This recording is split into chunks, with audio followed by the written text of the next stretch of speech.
Welcome, one and all, back to The Future is Female. Gabby Ducharme, joined here, of course, by my co-host, Nicole Pinter. Nicole, how are you doing on this fine Thursday morning? This show will obviously premiere on Friday evening, but how are you doing today? Doing pretty well today, actually, kind of. Tomorrow at this time, or rather, when the show is premiering, I will have seen episode 8 of WandaVision. Very happy about that. Um, it could be 50 degrees tomorrow. That's cool. So yeah, not half bad. Not half bad at all. And we're about to be in March. This time next week, we will be in the month of March, which of course is when spring begins. It's also the month of my mom's birthday. Shout out, mom. We just So left March. It's been March the past like 8 months. it's been, yeah, March 11th. It's still March 11th, 2020. Just so we're clear, it's still March 11th, 2020. We'll never forget. Never No, forget. No one will, but oh my gosh. no, we really won't. I'll be telling my great grandchildren about that day. But alas, here we Yeah. are. Here we are. We're in late February. We've got another great show of The Future is Female. Got a lot of sports to get to, so let's not wait any longer.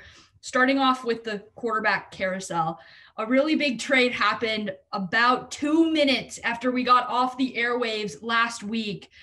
Carson Wentz got traded from the Philadelphia Eagles to the Indianapolis Colts. Nicole, what was your first reaction when you saw that trade went down?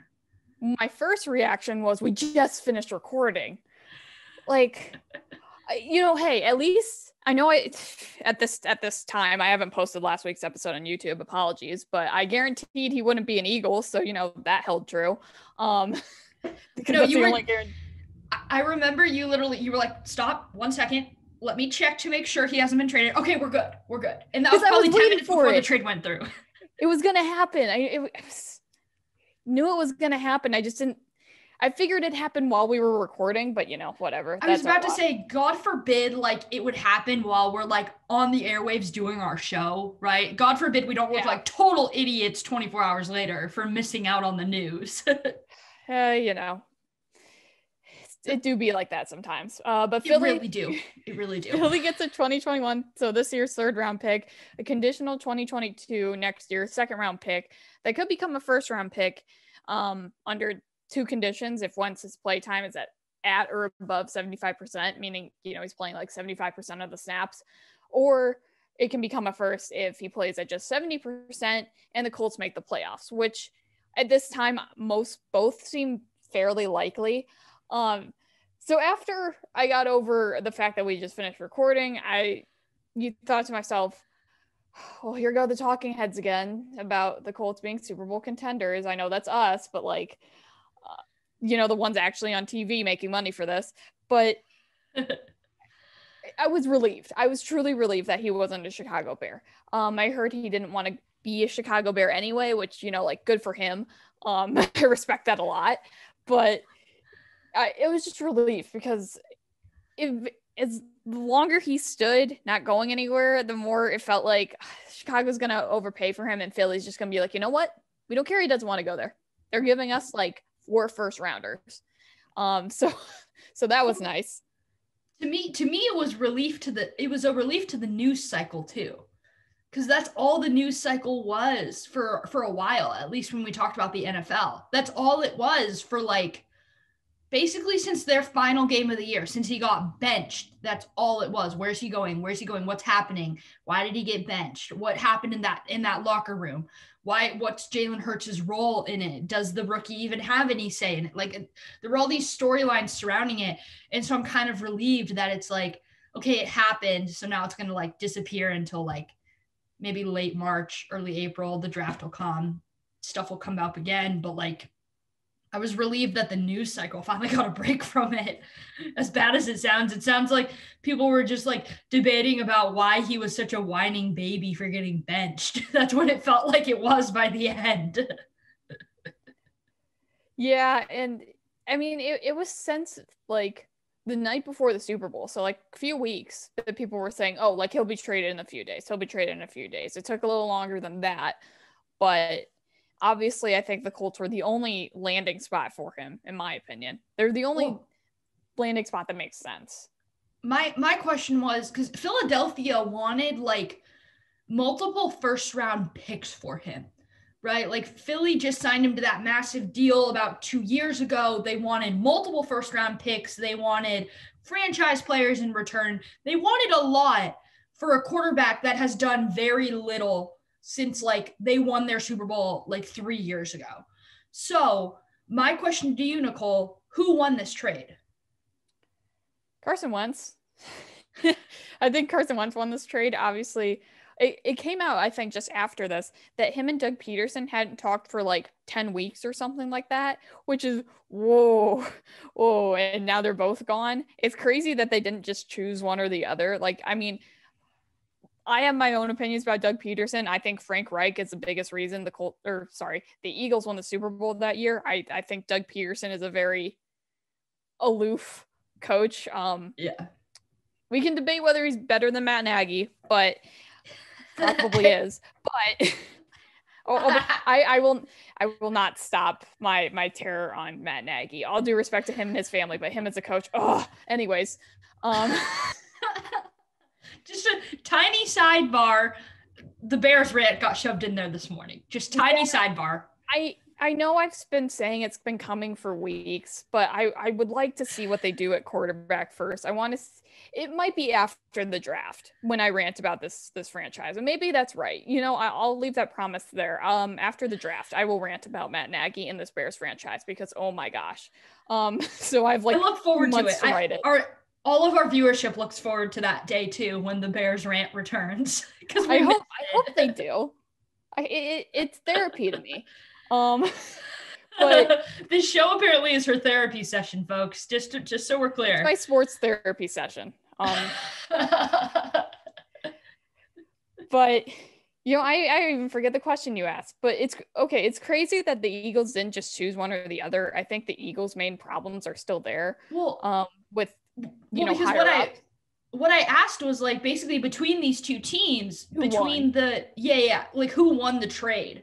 And of course you say Carson Wentz, that's like probably the Colts. I mean, the Eagles, like this could all be a wash between picks and Wentz. This could all be a wash. We'll get to the next question in a second about that, but like Wentz could not be good and the Eagles could do nothing with their picks and this trade doesn't matter in 3 years. Like that's a very likely outcome. And just before we get to the next question on the Bears rant side of things, but Nicole, what if he's good with the Colts?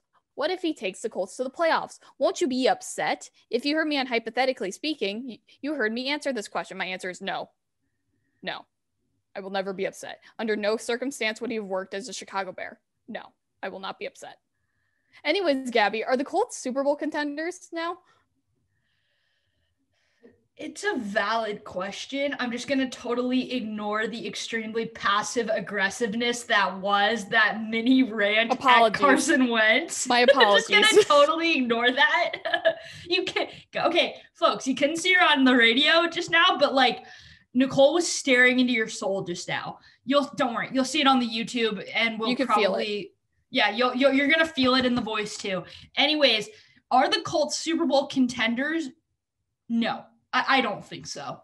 No, because look back to when Carson Wentz, like, quote unquote, like, you know, when he did win the Super Bowl back in 2018, that Philadelphia team was like lightning in a bottle, right? Like every once in a while we have these football teams and like NCAA March Madness teams. And we have, you know, we had teams in the NBA bubble do this too, where everything just kind of aligns and everything clicks perfectly. So every once in a while, you're going to have a George Mason and a Florida Gulf Coast and a New York Giants team that shouldn't have even made the playoffs and a VCU. You're going to have all kinds of teams like that in like postseasons and in where they just all kind of strike right at the right time. And I feel like that's what that Philadelphia team was a few years ago. This Indianapolis team, I don't see them doing that, especially not with Carson Wentz at the stage he's at in his career, having had multiple knee injuries, having had back problems, shoulder problems, multiple concussions too. Like he's on his last limb at this point is what I see. I do not see this team going to the Super Bowl just because I don't think they have the quarterback for it. I don't. And I don't remember the last time that a team won a Super Bowl without an elite quarterback at the helm besides the Eagles in 2018. I don't know. Nicole, what do you think? Are they Super Bowl championship contenders? I'm with you. It's a good question. It's a fair question. I don't think so. I think they'll be in the playoffs. I don't think they'll win their division though. I think to me that's still the Tennessee Titans will still have to say. But I don't think Carson Wentz was like some missing piece. Like he was statistically the worst quarterback last year. Say what you will about Phillip Rivers, but yeah, he did Phillip Rivers things in the playoffs. But I mean that was kind of a Bills lightning in a bottle type team. They'll still be good next year. Gabby used the saying first, so I did it with the Bills. But I don't think he was like he's a missing piece. It's definitely a complete team, but that defense, you could find holes in that defense that need to be fixed. That O-line, there's no questions about it, is one of the best in football. So Carson Wentz will be protected, and that could help. But yeah, I don't think they necessarily have a number one receiver, which I think hurts Wentz too.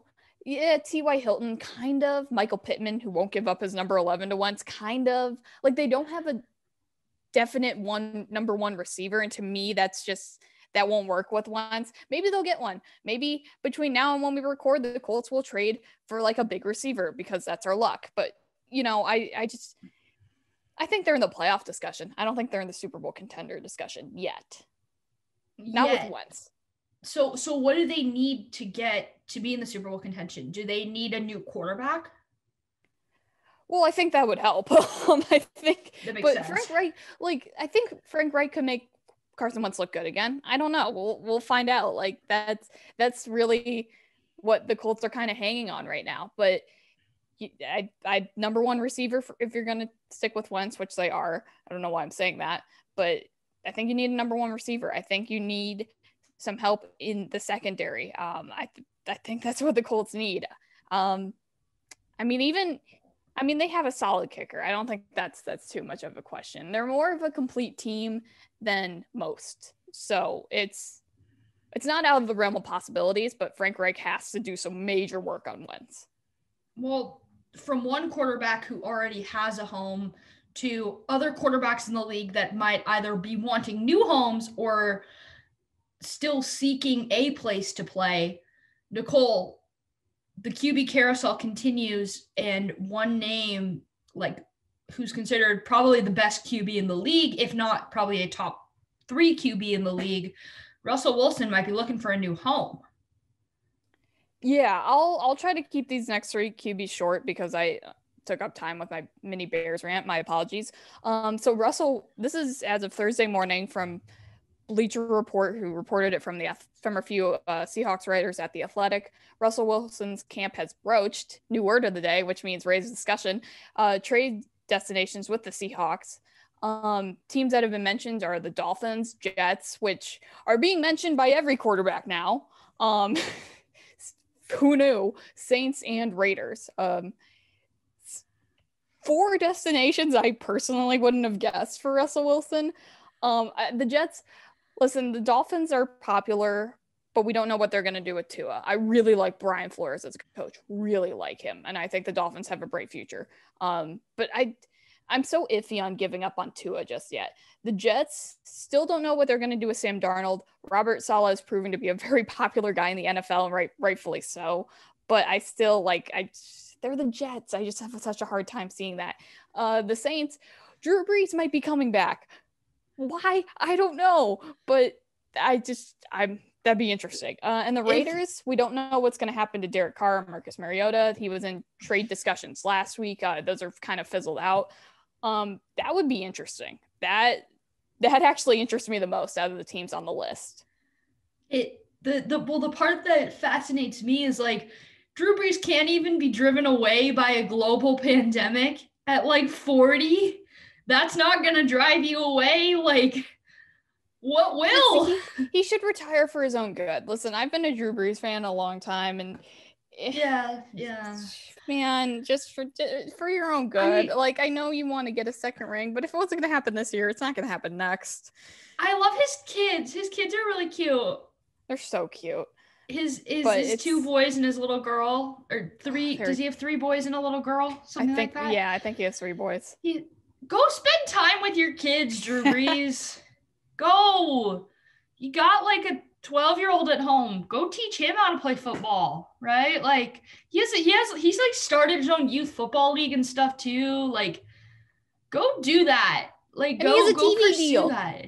He has a TV deal. Like he's so like, I forget. I think it's with NBC. I kind of forget, but it's like either you could be walking off the field on your own terms, or you may have to be carted off if you come back for one more year. So like, which one do you really want to do? Right? Yeah. Like, which one do you really want to do? Do it on your own terms. Do it now while you still have the chance. I know that fans aren't going to love hearing that because Drew Brees is like the mayor of New Orleans at this point, but at the same time, like, go while you can. Like, that was what Kobe Bryant did. That was what Tim Duncan did. Like, Michael Jordan didn't do that. Michael Jordan was driven out, and he had to come back and play for the Wizards. We don't need to talk about the Wizards. we don't need to talk about that. Yeah. But another quarterback who just won't leave. So we'll see what happens with Wilson. This is really interesting because he's had problems with just not having protection. Ben Roethlisberger looks like he's worked it out with the Steelers and he'll stay.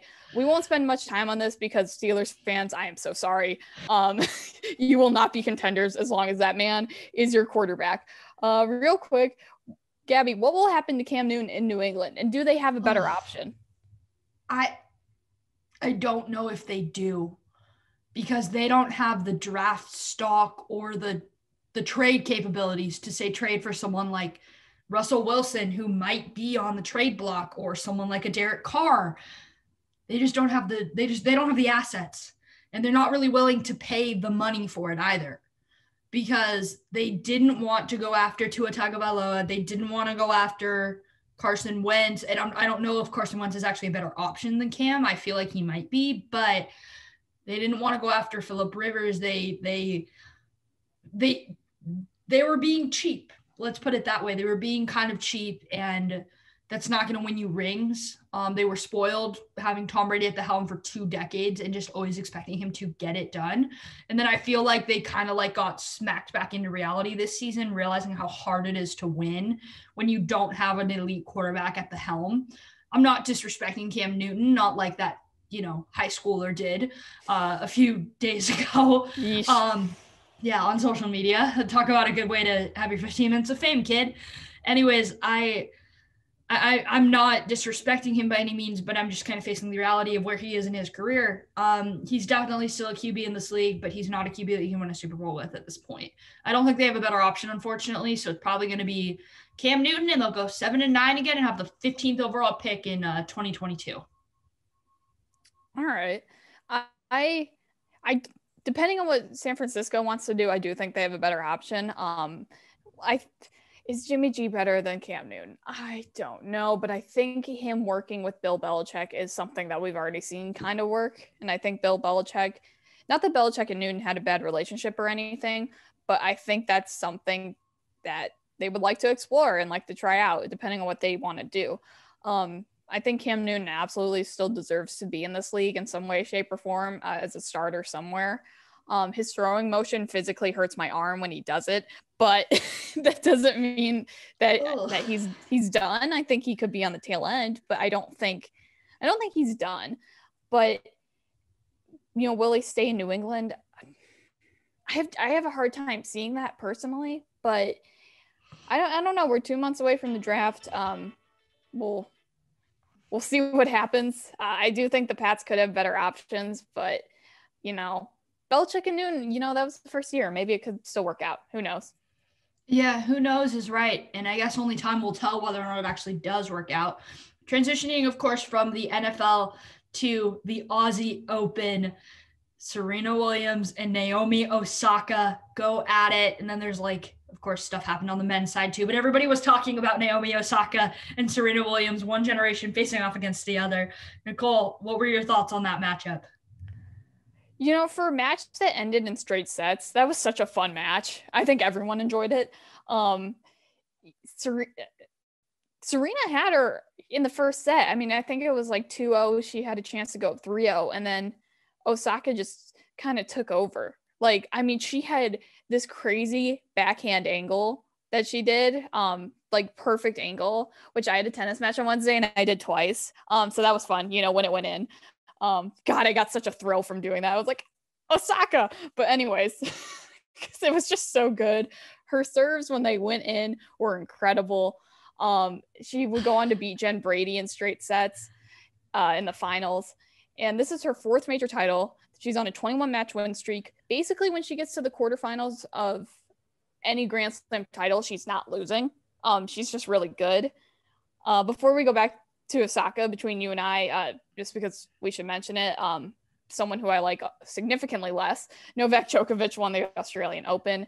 That man just can't lose in Australia.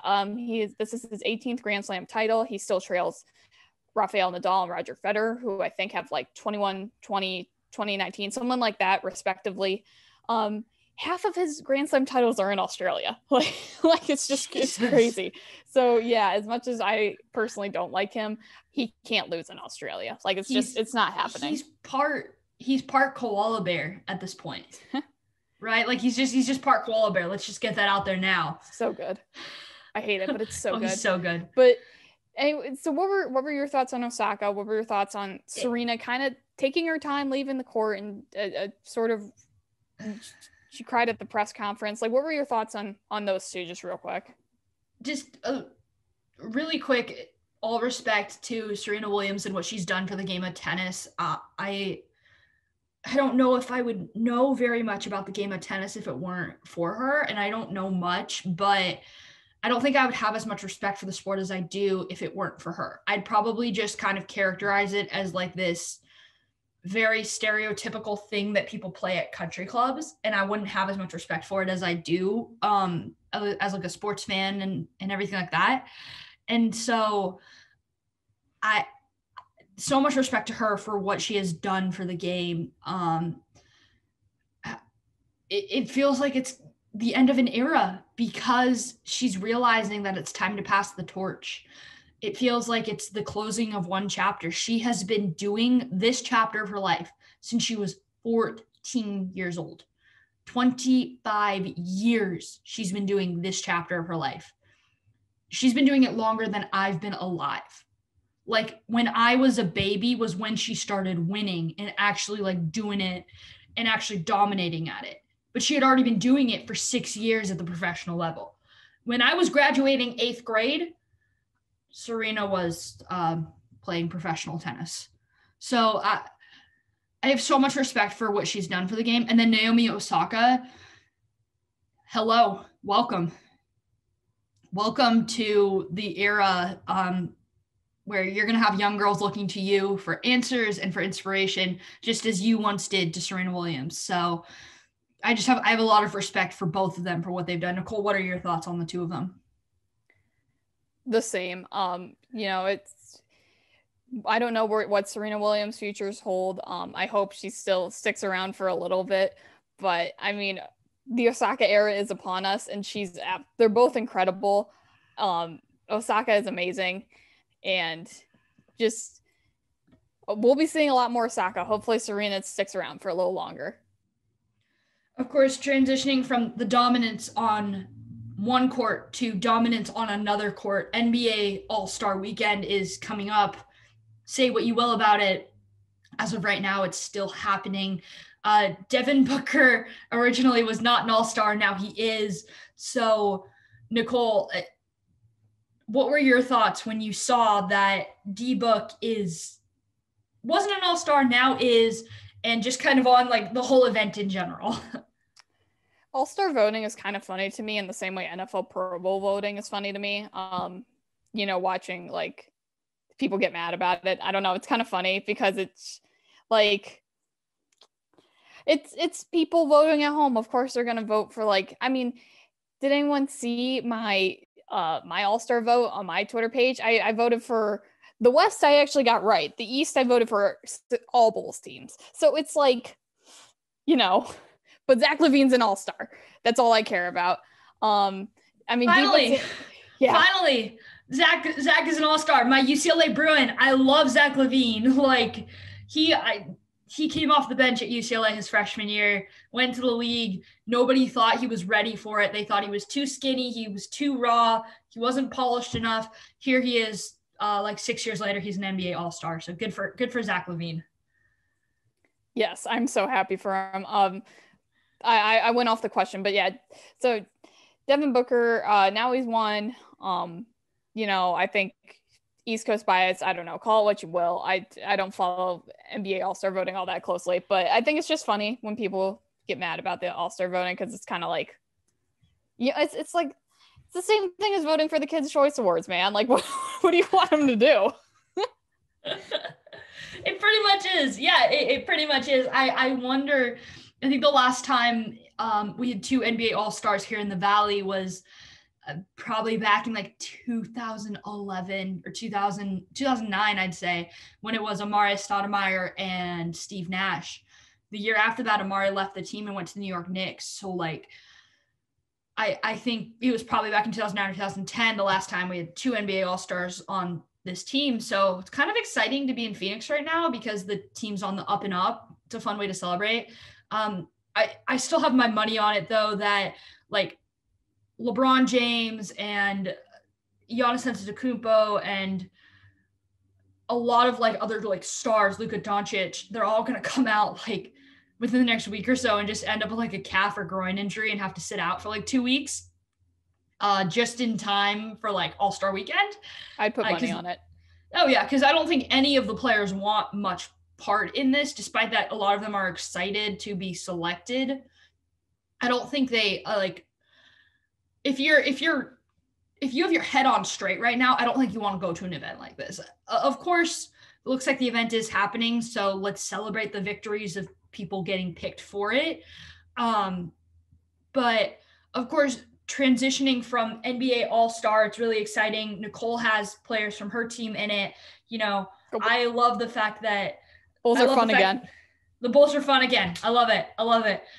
Enjoy the highlights right now in March, Nicole, because come NBA Finals time, it'll be my time. Just so we're clear. All right, whatever, Gabby. Just move on. Okay, moving on, of course. From LeBron James and company dominating on the court, Zach LaVine and company dominating an NBA All-Star, we transition to my favorite part of our show, future fantasies.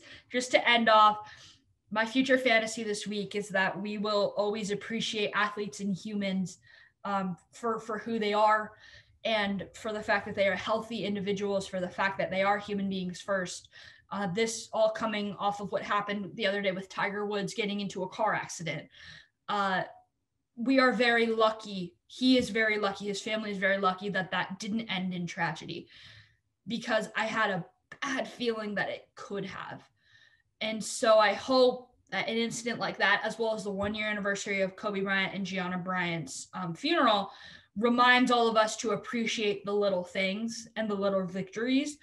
And to treat people with kindness right now, because we don't know what's going to happen tomorrow, right? Like we don't know what's going to happen a week from now or 3 weeks from now. We don't know what's going to happen 10 years from now. We like to assume that we're all still going to be here, but we really don't know. All it can take is one fluke accident in a helicopter or a car, or one of us unfairly getting diagnosed with some horrendous disease, and it's all over.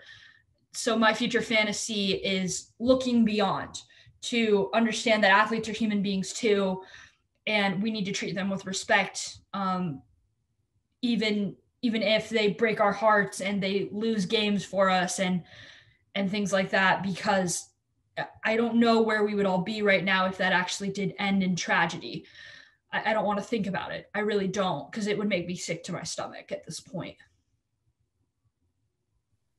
Yeah, and just to piggyback off of that, I mean, you always see, I think most on Twitter is whenever someone loses a loved one, they'll always say, tell people you love them, like do it. And a lot of times people don't, it's kind of just that one day thing. And then it, goes away. And it's something I have to get better at too. Like tell your friends and family you love them, because like you said, you don't know what's going to happen today or tomorrow or a month from now, a year from now. Right. And especially in the time we're living in, where it's just, I mean, we hit an unbelievably sad mark with COVID on Tuesday or Monday night, actually. So it's tell the people you love them. And it's something I have to get better at too. I'm saying it for myself too, but just tell people you love them. Tell people how much they mean to you. Like annoy them with it. Who cares? Like our time is limited on this earth. And I'm like you said, I'm so glad Tiger Woods is okay. And tell people you love them. I am too. I'm extremely relieved that he's okay, that his family is okay. And with that, of course, that's going to wrap up another lovely episode of The Future is Female. It is such a blessing every week to come to the airwaves on Blaze Radio and tell these incredible stories. Everybody, thank you so much for tuning in this week for my lovely co-host, who I do love, Nicole Pinter. I love you, Nicole. Love you too, Gabby. Here we are. We're getting better at it already. For my lovely co-host, Nicole Pinter, I, of course, am Gabby Ducharme. Until next time, everybody, please stay safe and go tell your mom and dad that you love them this week if you're still lucky enough to have them around. If not, go tell your dog you love them. Until next time, folks.